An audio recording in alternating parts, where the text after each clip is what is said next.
guys, welcome back to my channel and welcome to today's video where I will be busting a few myths around type 1 diabetes. Now there are loads of myths flying around and people obviously aren't being mean when they think or say these things, they are just misinformed. So I wanted to just set the record straight on a few things and bring a bit of education around type 1 diabetes.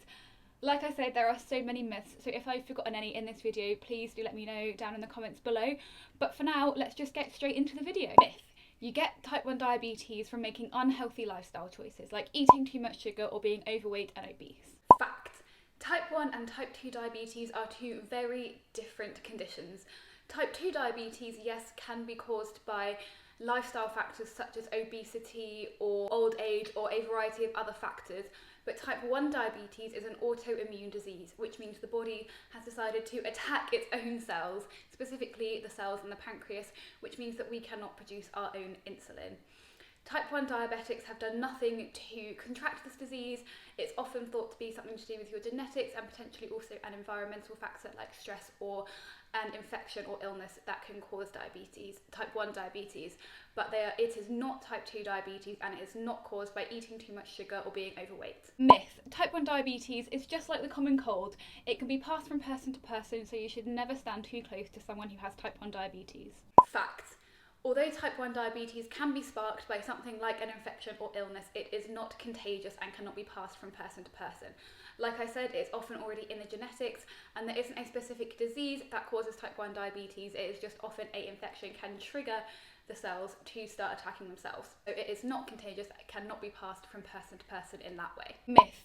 If you have type 1 diabetes, you can't eat sugar. I often get this when people say, can you be eating that?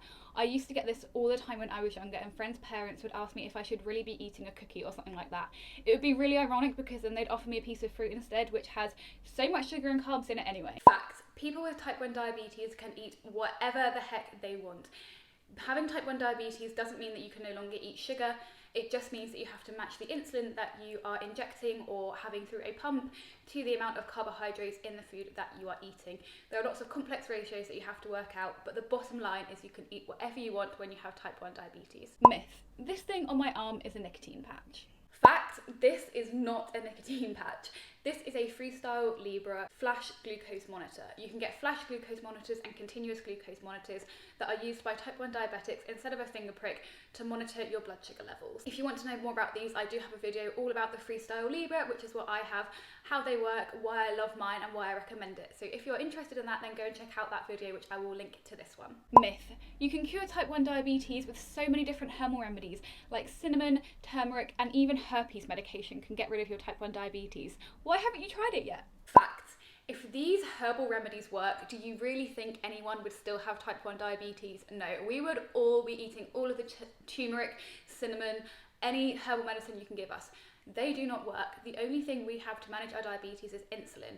Insulin does not cure diabetes, and as of yet there is no cure. It is just used to manage the condition to keep us healthy and living as long and as healthily as possible. Myth.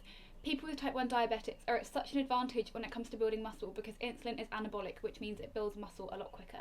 Fact.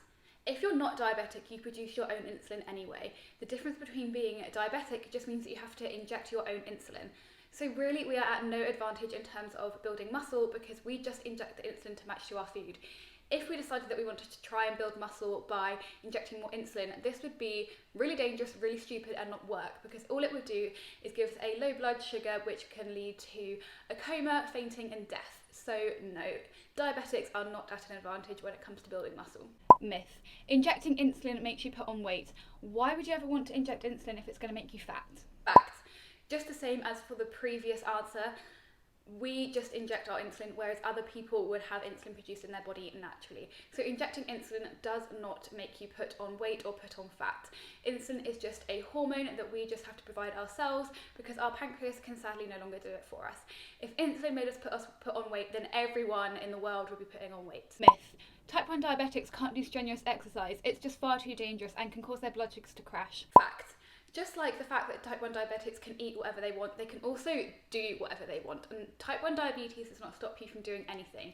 And exercise and strenuous exercise is actually extremely beneficial for people with type 1 diabetes because it helps you to better manage your blood sugar levels. Doing exercise, and particularly weightlifting, increases your muscle mass and therefore increases your sensitivity to insulin, which makes managing diabetes so much easier. If you want to know more about this, then I have linked to this video another video that I have done all about weight training and diabetes and what I wish I'd known when I started weight training with diabetes, because I wish I had started weight training a lot earlier, because honestly it has revolutionised my diabetes management and made everything so much easier. So that is it for this video. I hope you have found this video informative about type 1 diabetes and feel like you are just a bit more educated on the condition now. If you enjoyed this video and found it useful, please give it a like, because it really helps me to know what kind of videos you're enjoying watching and what kind of videos I should continue to make for you. But for now, I hope you all have a really fantastic day and I look forward to seeing you in my next video. Bye!